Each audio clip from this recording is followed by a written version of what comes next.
They could ask me, no, I'm lying. Yeah, okay. If you want to make the sale, you better give it to me, you know? Has anybody not been in this house before? Oh, wow, great, well, welcome. This is the Lafayette Durfee House. My name's Dave Jennings, I'm the director here.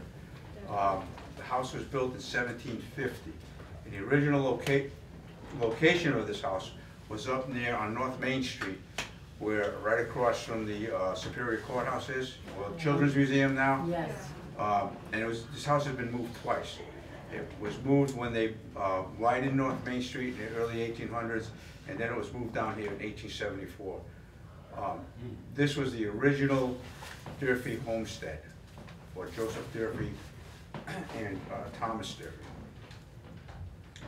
Joseph Durfee was the colonel in charge of the Fall River Militia during the Battle of Fall River. Does everybody know we had a Revolutionary War battle here? Yes. Yeah. They landed 120 British troops down here near Battleship Cove. And we had 20 militiamen, and there was a sawmill down there, and that's what the British wanted to do. They wanted to burn the sawmill because they thought that the Americans were going to build boats to invade Aquidneck Island. That's where the Newport, in Newport, the British were stationed in Newport. So they would raid up and down the Taunton River. And they raided Bristol, they raided Warren, they burned ships in New Bedford. So when they got, with no opposition, but when they got to Fall River, being Fall Riverites, with the attitude that we have, they got shot at. And there was a brief battle. The 20 militiamen repelled the 120 guys, and we have 2 British soldiers buried in the North End burial ground that were killed during the battle. The well for this house is where the Children's Museum site is, the south side of that building where the Superior Courthouse is. The well is still there. It's where the give a book, take a book. I don't know if you're familiar with that. You see 4 pillars and a roof on it. That's the well for this house. So there's a lot of history in Fall River, and we always think of Lizzie Borden or the textile industry. But Fall River was a pretty thriving little place during the colonial period. We had shipbuilding down here. We had a small whaling fleet that came out of here, and it was. So this is what we tried to portray is in 1778 as the Battle of Fall River occurred. So the house has these are the original floors. Where you see these columns here, those are the original columns. We have another room upstairs, 2 more rooms upstairs that have been finished, and this room here above the kitchen here, we're working on that now, and we want to open up an exhibit and a classroom upstairs. So we are a 501c3 nonprofit. Nobody draws a paycheck here. We're all volunteers. So if you'd like to sign up for our web page, if you follow us on the web page on Facebook, but if you want emails or anything like that, we have a sign-up sheet there, and it costs $25 a year to become a member, and that helps sustain us. We do get grants from the CPA, Community Preservation Committee, but we can only use that for the maintenance, not the maintenance of the house, but for projects that are going on in the house. We can't use it for paying the electric bill or the gas bill. We have to rely on grants and donations. So we got a donation box up there, outside there, in front of the door. If you feel free to donate, please, and so we keep this place going. If you come later on after the presentation, come through the kitchen. We do hearth cooking classes here. So we had one last Sunday. The ashes are still in the hearth. It's a 4-foot hearth. You can stand up in it. That's how big it is. So take a quick look in here, and we'll be open Sunday. We have 2 ladies coming in to talk about tea and spices in the colonial period. We'll have a fire going in the hearth, and they're going to be making different kind of teas with different kind of spices. So it's all free. All our events are free because we feel that it's giving back to the community. We get the money from the CPC, Community Preservation people, and for Fall River, anybody, it's free to. We just want to entertain and educate the citizens of Fall River as to the history of Fall River. Fall River through the years has gotten a bad name, you know, drugs and violence and things like that. But there's a lot of good people here, and I'm looking at them right now. So, thank you for coming out, and I know it's a horrible night, but thanks for coming. Really appreciate it. You know, It is. please? Perfect. Oh, it's perfect night. Oh. Yeah. Have you seen David before? Has anybody seen David? Have you Yeah. all seen David before? No? You're in for a real treat. If you don't want to stand, we've got a live feed on the other side. If you want to sit down, Yeah. okay? It's up to you. You know. What were the names of the British soldiers who were buried? Please? What were the names of the British soldiers buried? Burlingham and, I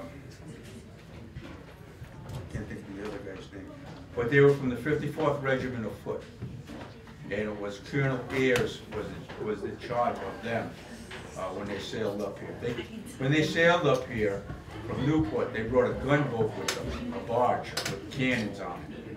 And it got hung up on the west passage of Bristol, on Bristol side of Aquidneck Island, between Bristol and Aquidneck Island. And it got hung up there, so they had to leave it behind. And the guys from Bristol started shooting at it with cannons. And the ships started shooting back at that, and they hit the cannons, the Bristol cannons twice. So they kind of knocked that out. But they lost 2 guys here, and a lieutenant was mortally wounded. He died in Newport. They had another person die, a couple of sailors died, and one sailor got his arm shot off on the way back to Newport. You know, so 2 guys are buried here, but 2 more, I believe, died. At least about 7 people actually died or more incapacitated. They were wounded, you know, really bad. So they tried to burn a sawmill and Richard Borden's house, which was down at the mouth of the Quikashan. By the time they got driven off, the militiamen and guys from Tiverton came in and they put the fire out. So they didn't accomplish their mission, you know, their goal. And for the British Army to do something like that. The reason why they left so quickly is because the Durfee and his men got behind a stone wall on South Main Street, South Main and Picasso Street in that area. And Ayres was a veteran officer, so he knew that if the Americans got behind a stone wall, you're not gonna get them off. He was and this permeated through the early part of the Revolution was Bunker Hill. Bunker Hill started in 1775, before the American Revolution. And the British Army lost more non-commissioned officers in that battle than the entire history of the British Army. Because the Americans did something that the British didn't do. The Americans aimed at muskets. So the British just fired in volleys, you know, but the Americans, because of many of them, especially the guys from New Hampshire, were veterans of the French and Indian War, and they knew that if you shot the officers and the sergeants, the British soldiers, the privates, would just stop.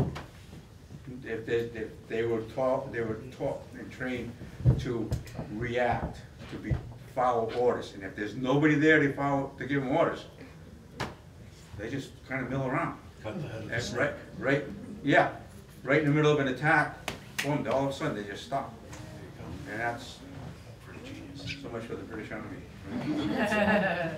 But yeah, it was.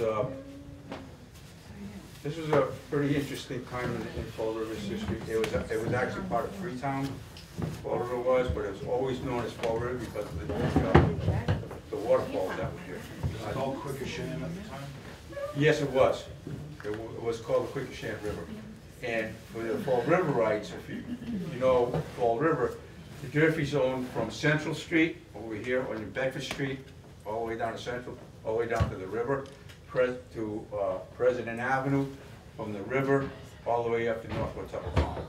That was the Durfee estate. When you think about it, that's a lot of land. You know, and Thomas Durfee sold off part of his land to help pay for the American Revolution. He sold off parcels of it, and when the revolution ended, he never got repaid by the American government. So it's like, you know, things happen like that today. I mean, it's nothing new what's going on. So they moved back to Rhode Island. They originally got a land grant, and the Durfee family came over in 1689, and they owned what was now Common Fence Point. and through land grants and the Casa Purchase and the Freeman's Purchase, they came north and took over Freetown. Them and the Bordens. What do you think? What time is it, Dave? 6:20. 5 more minutes, and we'll start. Okay? Thank you. Thank you for coming. Thank you.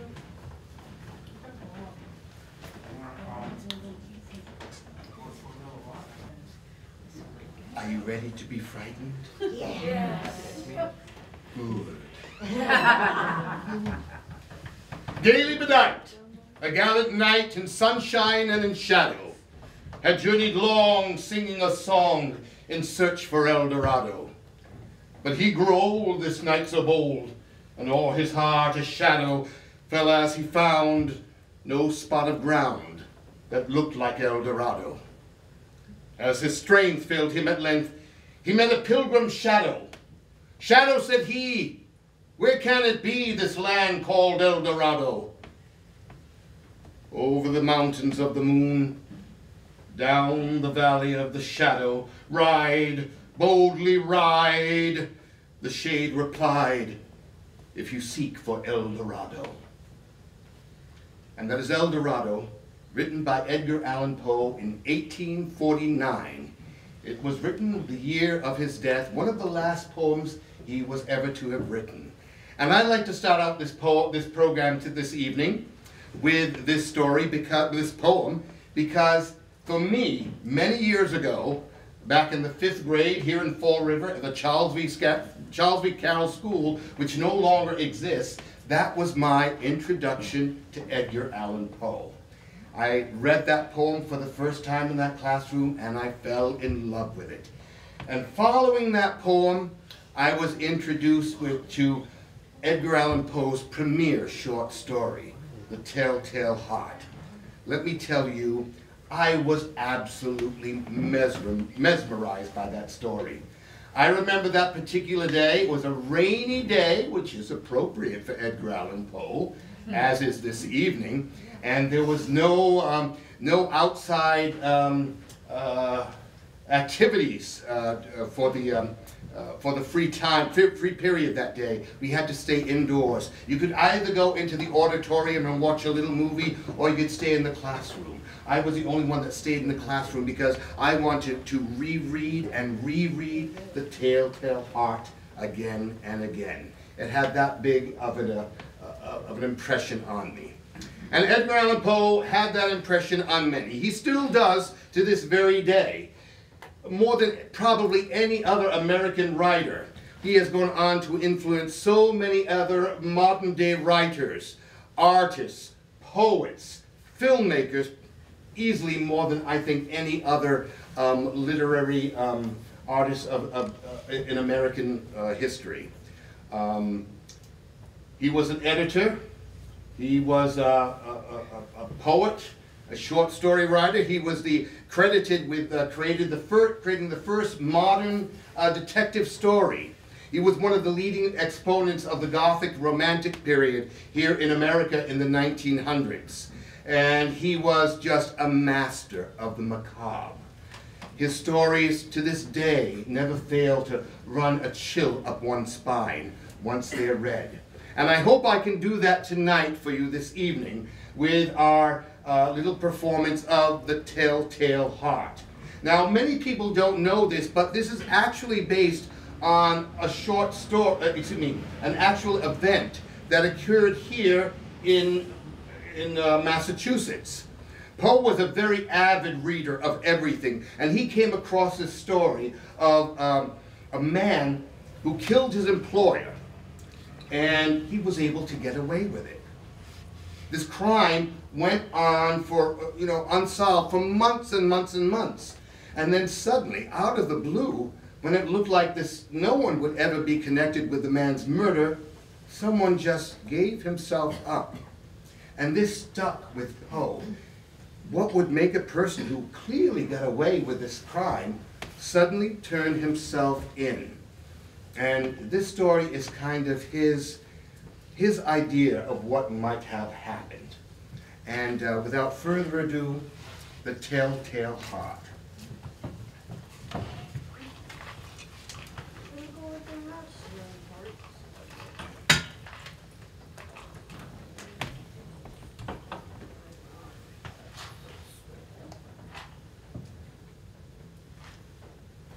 True. Nervous. Very, very dreadfully nervous. I had been and am. But why will you say that I'm mad? The disease had sharpened my senses, not destroyed, not dulled them. Above all was the sense of hearing acute. I heard all things in heaven and in the earth. I heard many things in hell. How then am I mad? Hearken, and observe how healthily, how calmly I can tell you the whole story. It is impossible how first the idea entered my brain, but once conceived, it haunted me day and night. Object there was none. Passion there was none. I loved the old man. He had never wronged me. He had never given me insult. For his gold I had no desire. I think it was his eye. Yes, it was this. One of his eyes was like that of a vulture. A pale blue eye with a film over it. Whenever it fell upon me, my blood ran cold. And so, by degrees, very, very gradually, I made up my mind to take the life of the old man and thus rid myself of the eye forever. Now this is the point. You fancy me mad. Madmen know nothing. But you should have seen me. You should have seen how wisely I proceeded, with what caution, with what foresight, with what dissimulation I went to work. I was never kinder to the old man than during the whole week before I killed him. And every night, just at midnight, I undid the latch of his door and opened it, oh, so gently. And then, when I had made an opening sufficient for my head, I put in a dark lantern, all closed so that no light shone out. And then I thrust in my head. Oh, you would have laughed to have seen how cunningly I thrust it in. I moved it slowly, very, very slowly, so as not to disturb the old man's sleep. It took me an hour to place my head within the door, so that I could see the old man as he lay upon there in the bed. Would a madman have been as wise as this? And then, when my head was well in the room, I undid the latch of the lantern. Cautiously. Oh, so cautiously. Cautiously, for the hinges creaked. I undid it just so much that a single thin ray fell upon the vulture eye. And this I did for 7 long nights, every night, just at midnight. But it was impossible to do the work, for the eye was closed. For it was not the old man that vexed me, but his evil eye. And every morning, as the day broke, I'd walk boldly into his chamber, calling him by name in a hearty tone, and inquiring how he had passed the night. So you see, he would have been a profound old man indeed to have suspected that every night, just at midnight, I looked in upon him while he slept.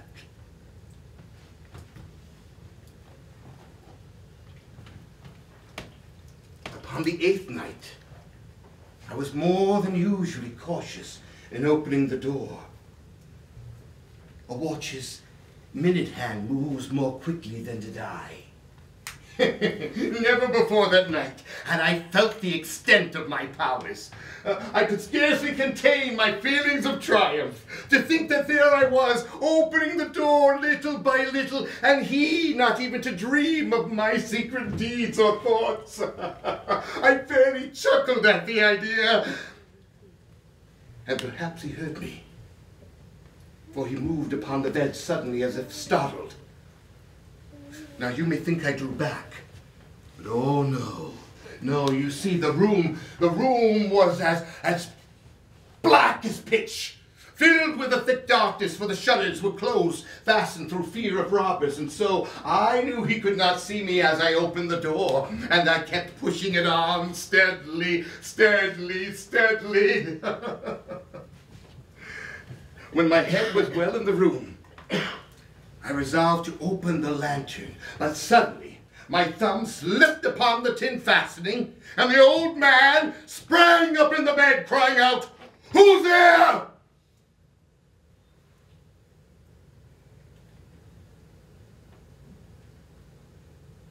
I kept quite still and said nothing. For a whole hour, I did not move a muscle. And in the meantime, I did not hear him lie back down. He was still sitting up in the bed, listening, listening, just as I had done night after night, hearkening to the death watches in the wall. Presently, I heard a slight groan, and I knew it was the groan of mortal terror. It was not the groan of pain or of grief, oh no, it was the low, stifled sound that arises from the bottom of the soul when overcharged with awe. I knew that sound well, too. Many a night, just after midnight, when all the world slept, it had welled up within my own bosom, deepening with its terrible echoes the terrors that distracted me. I say I knew it well. I knew what the old man was feeling, and I pitied him. Although I chuckled at heart. I knew he had been lying awake ever since that first light noise when he had turned in the bed. His fears were ever since growing upon him. He had been trying to fancy them causeless, but he could not. He'd been saying to himself, "It is nothing but the wind in the chimney. Or it is just a mouse crossing the floor. Or it is merely a cricket that has made a single chirp." Yes, he had been trying to comfort himself with these suppositions. But he had found them all in vain. All in vain. Because death, in approaching him, had stalked with his black shadow before him and enveloped the victim. And it was this mournful influence of this unperceived shadow that caused him to feel, though he neither saw nor heard, but to feel the presence of my head within the room. When I had waited a very long time without hearing him lie back down, I resolved to open a very, very little crevice in the lantern. So I opened it. Oh, you cannot imagine how stealthily, until at length a single thin ray, like the thread of a spider, shot out full from the crevice and fell upon the vulture eye. It was open. It was wide open, and I grew furious as I gazed upon it. I saw it in perfect distinctness, all a dull blue, with a hideous veil over it that caused the very blood in my bones to run cold. But I could see nothing else of the old man's face or person, for I had directed the ray, as if by instinct, precisely upon that damned spot.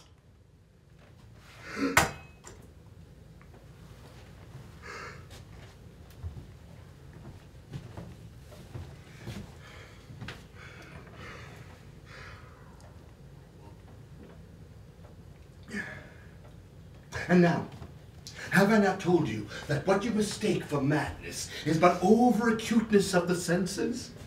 Now, I say there came to my ears a low, dull, quick sound.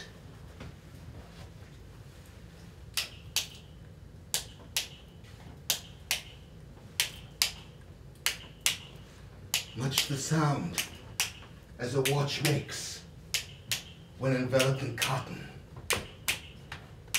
I knew that sound well, too. It was the beating of the old man's heart. It stimulated my fury as the beating of a drum stimulates a soldier into courage. But for many moments I refrained and kept quite still. I scarcely breathed. I held the lantern motionless. Meanwhile, the hellish tattoo of the heart increased. It grew quicker and quicker and louder every instant. The old man's terror must have been extreme. It grew louder, I say, louder. Do you mark me well? I have told you I am nervous, and so I am. And now, at this dead hour of the night, amid the dreadful silence of this old house, so strange a sound as this excited me to uncontrollable terror. But for many, many moments, the heart beat on with that muffled sound. Louder, louder, louder, louder. I thought the heart must burst. And now, now a new anxiety seized me. The sound, it would be heard by a neighbor. The old man's hour had come. With a loud yell, I leapt into the room. In an instant, I dragged him to the floor and pulled the heavy bed upon him. He shrieked once only.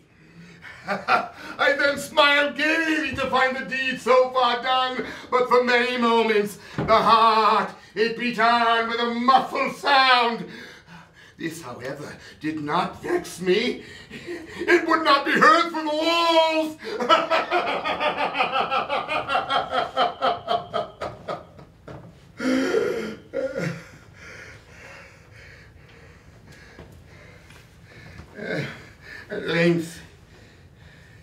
At length it ceased. I removed the bed and examined the corpse. Yes, he was dead. I placed my hand upon the heart. I held it there for many moments. There was no pulsation. Yes, he was stone dead. His eye would trouble me no more.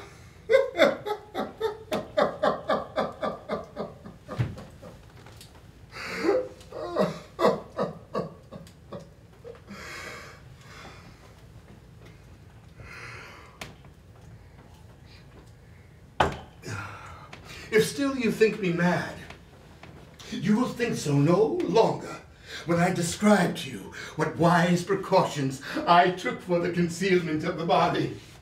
The night waned, and I worked hastily, although in silence. First of all, I dismembered the corpse. I cut off the head and the arms and the legs. I then removed 3 planks from the flooring of the chamber and deposited all between the scantlings. I then replaced the floorboards so cleverly, so cunningly, that no human eye, not even his, could have detected that anything was wrong. There was nothing to wash out. No blood, no stain of any kind. I had been too wary for that. A tub had caught all.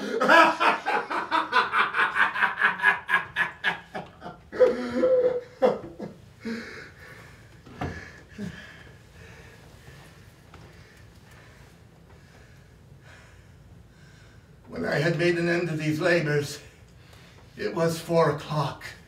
Still dark as midnight. As the bells sounded the hour, I heard a knocking at the street door. I went downstairs to open it with a light heart, for what had I now to fear? There entered two men who introduced themselves with perfect suavity as officers of the police. A shriek had been heard during the night. Suspicion of foul play had been aroused. Information had been lodged at the police station, and they, the officers, had been deputed to search the premises. I bade them welcome, for what had I now to fear? The shriek, I said, was my own in a dream. The old man was away, absent in the country. I took my visitors all over the house. I bade them search well. At length, I brought them into his chamber. I showed them his treasures, secure, undisturbed. At length, I invited them into the main room and invited them to rest from their fatigues. I brought up chairs for them to sit down. And then I myself, in the wild audacity of my perfect triumph, placed my own chair precisely upon the spot beneath which reposed the corpse of the victim.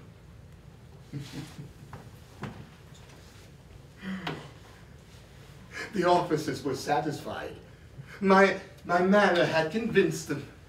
I was singularly at ease. They sat, and while I answered cheerily, they chatted of familiar things. But ere long, I felt myself growing pale.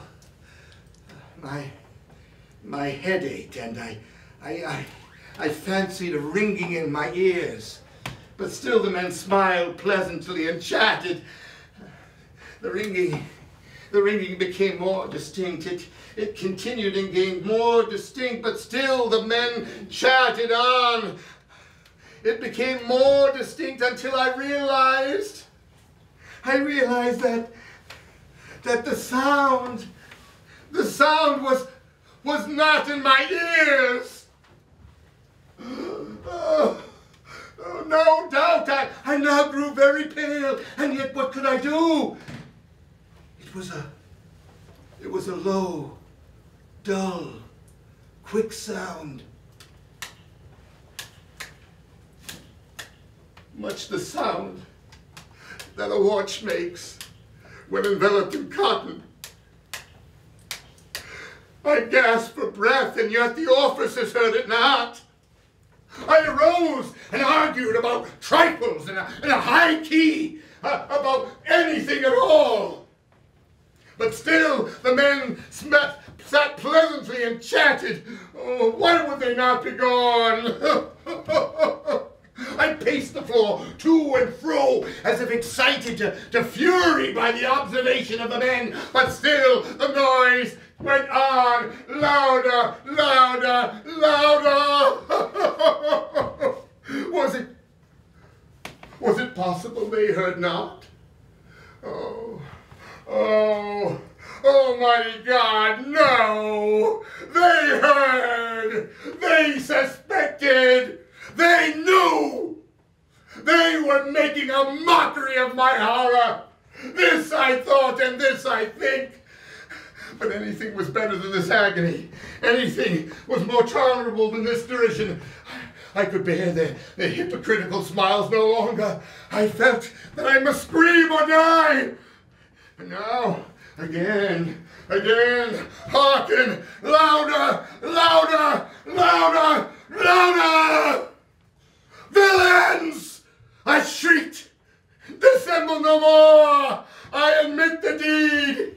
Here! Tear up the planks! Here! Here! It is the beating of his hideous heart!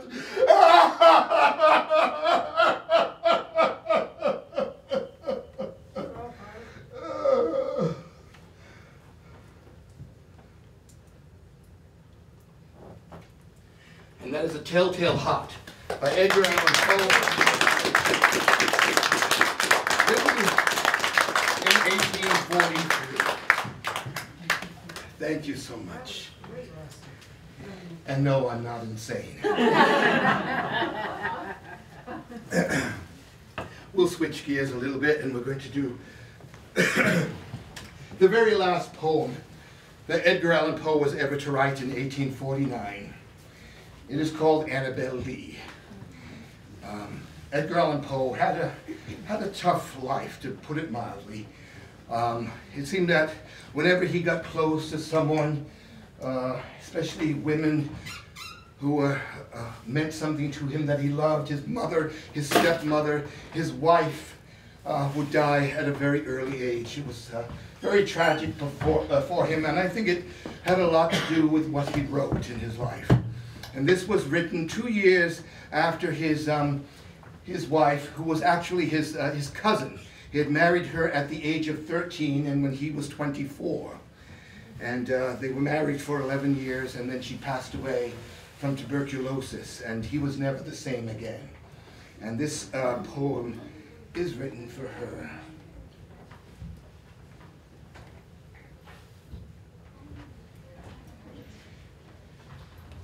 It was many and many a year ago, in a kingdom by the sea, that a maiden lived there whom you might know by the name of Annabel Lee.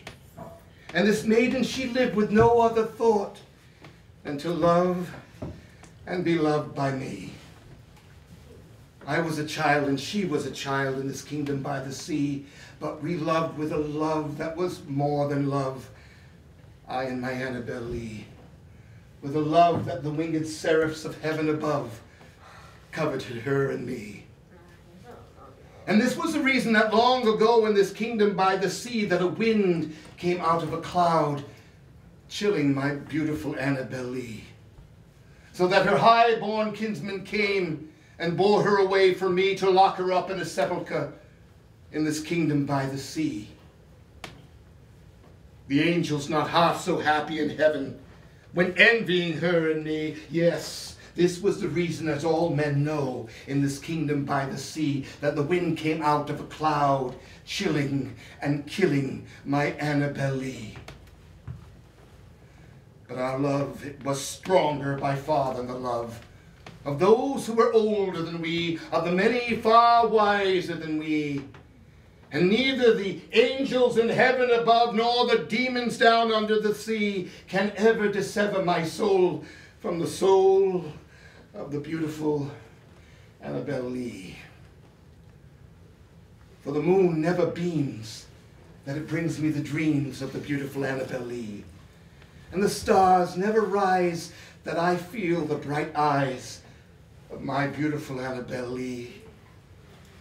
And so all the night tide I lay down by the side of my darling, my life and my bride, in her sepulchre there by the sea, in her tomb by the sounding sea.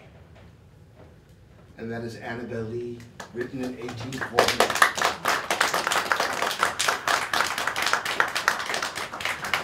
Because this is Tales, because this evening has been called Stories, I don't even know what we called it already. Tales from the Dead of Winter. Oh, thank you. Tales for the Dead of Winter.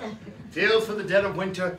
I'm going to introduce another storyteller, prominent storyteller right now, by the name of Samuel Clemens, otherwise known as Mark Twain. And I love this story.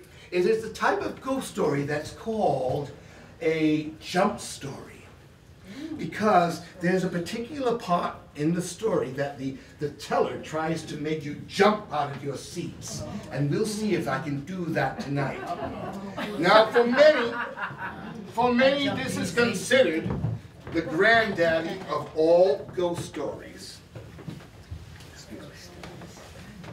It is called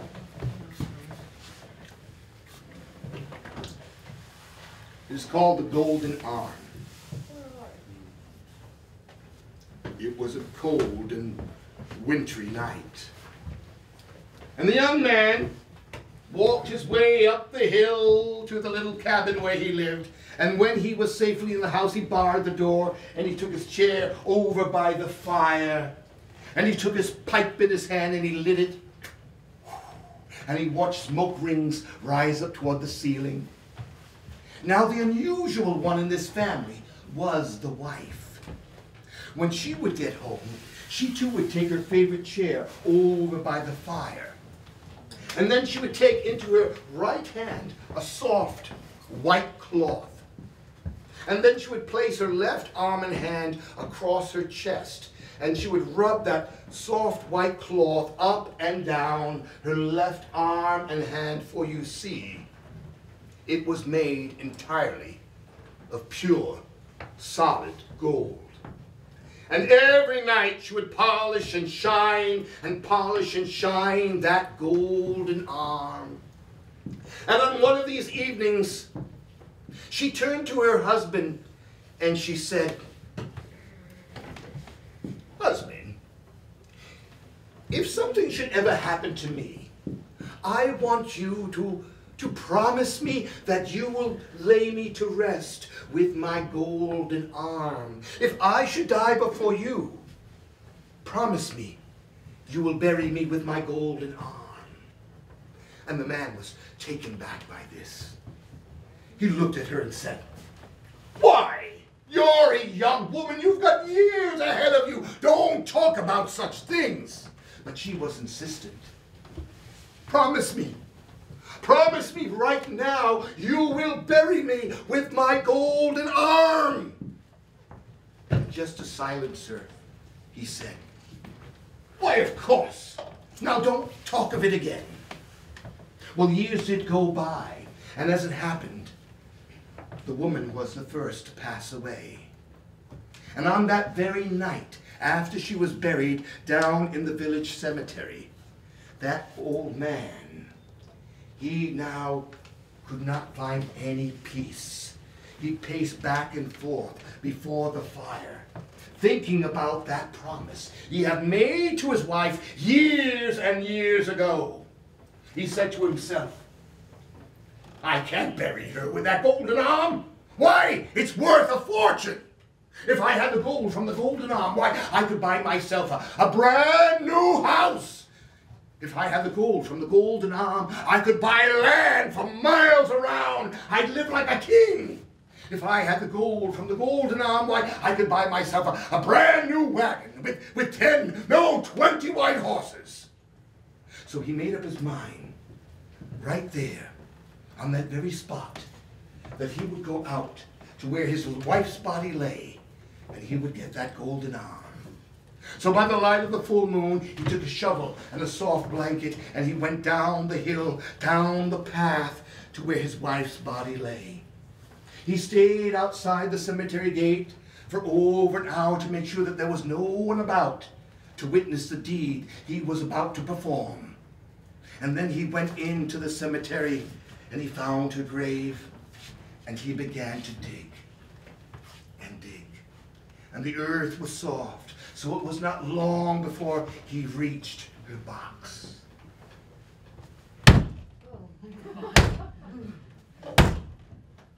And then he jumped into the hole, and he brushed aside what was left of the dirt, and he opened that lid just ever so slightly, so he could reach inside with just his hands, because he knew that if he saw his wife's face, he would lose all nerve. So he reached inside of that box until he felt the cool, hard smoothness of that golden arm.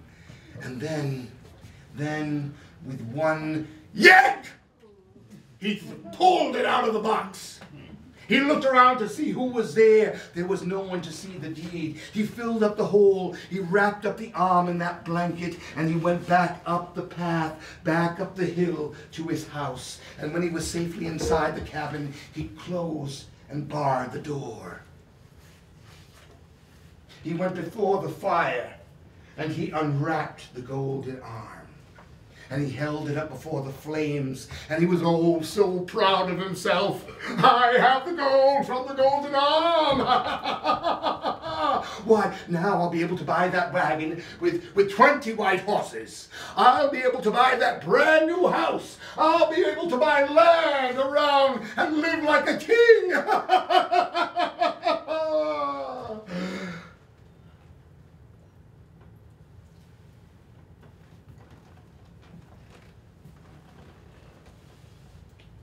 But then he went over to the living room window and he looked out.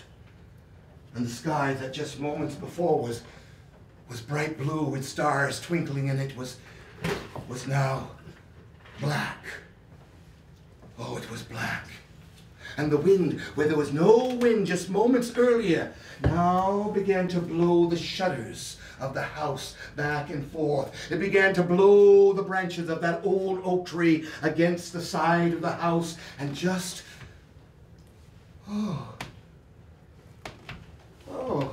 just above the sound of the wind, he thought he heard a voice call out, "Where's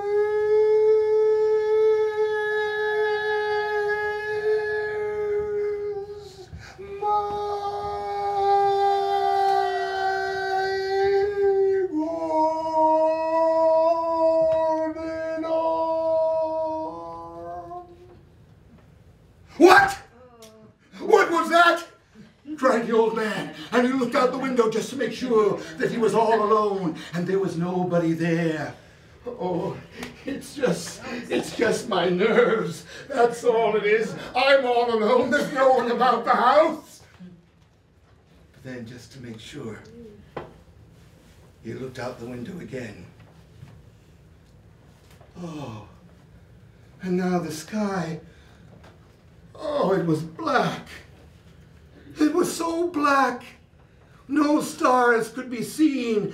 And the wind, why, it blew louder and louder. And just above the sound of the wind, it was now unmistakable. Ooh,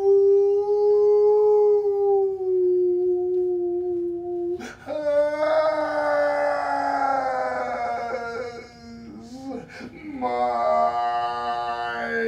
golden arm. What? What? Someone did see me take the arm. And then the old man, he grabbed that arm and he began to race about the house to try and find a safe place to hide it.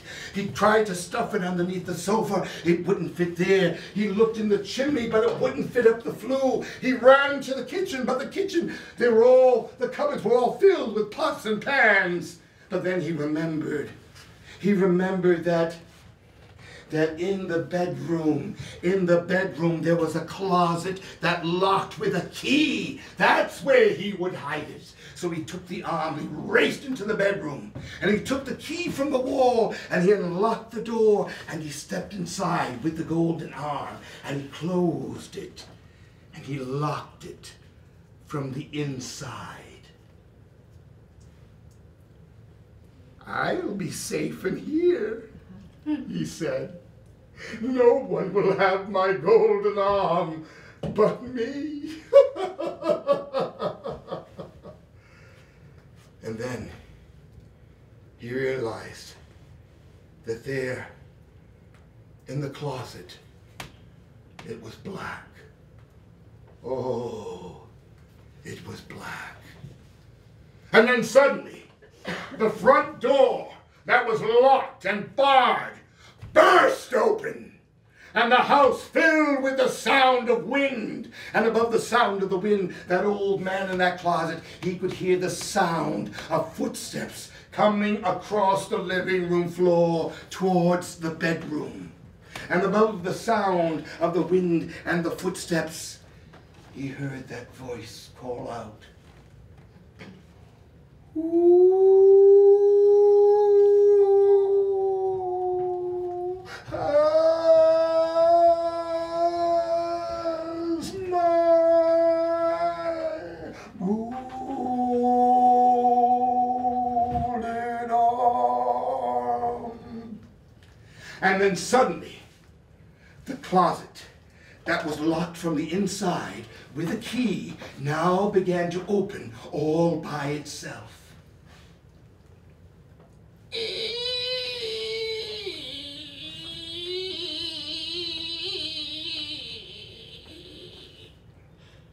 And the sound of the footsteps now entered the bedroom. And the sound of the wind filled that bedroom up. And now the man could hear that voice ever so close. Where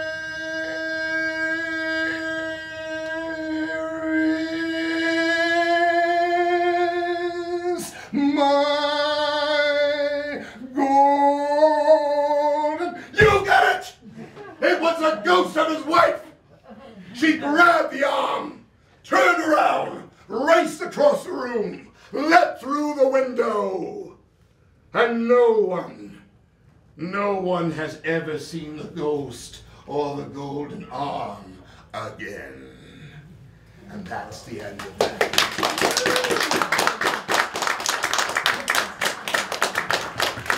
Now, before I leave you tonight, let me share with you a few bits of folklore about ghosts. This is a part of the show I like to call A Word or Two on Ghosts. Now, if you're frightened of running into a ghost, there are some simple remedies to protect yourself.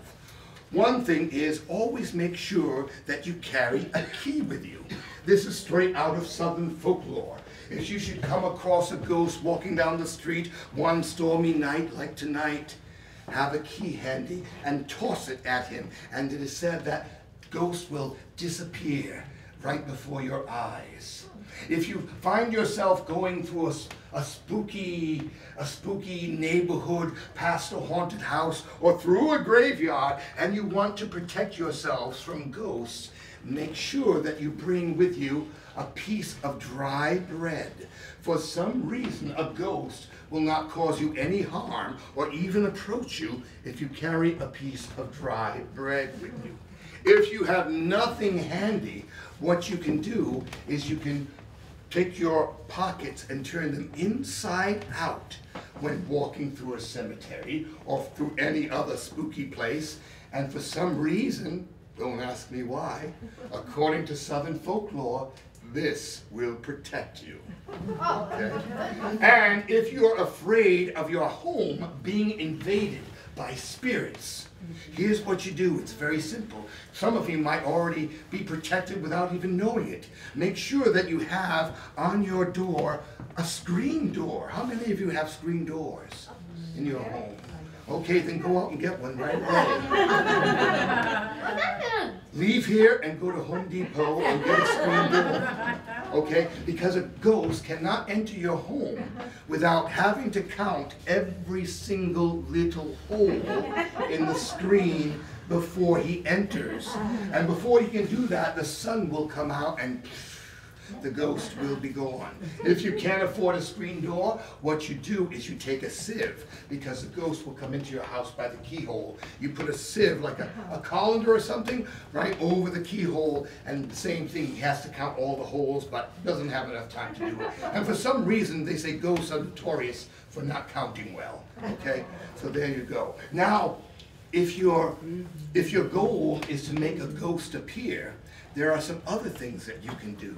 Go into a cemetery at midnight. Take a branch from a linden tree. Walk around the tombstone of the ghost whom you want to meet 13 times, tapping that tombstone each and every time, and it is said that the ghost will rise up from the grave. If you don't have a linden branch, what you do is you walk around that tombstone 13 times backwards, saying that person's name, and it said that you will rise up that ghost.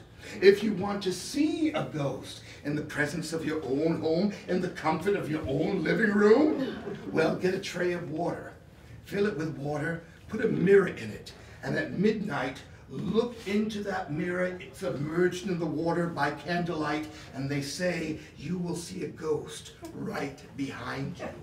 If you have a dog, but the kind with pointy ears that stick up, anyone have one of those? Not floppy ears, it doesn't work. Okay? You gotta get the dog with pointy ears. They say if you sit a dog in an empty room and peer through those ears at the stroke of midnight, you will see a ghost appear. Or if you have a room that is vacant with no one inside, set a single candle lit inside that room, peek through the keyhole at midnight, and it is said you will see a ghost. Okay? So, pleasant dreams, everyone. Thank you so very much for coming out on this dark and stormy night. Thank you for helping me celebrate the birthday of Edgar Allan Poe. I hope you had a pleasant evening. Thank you. Yes, thank you. Thank you.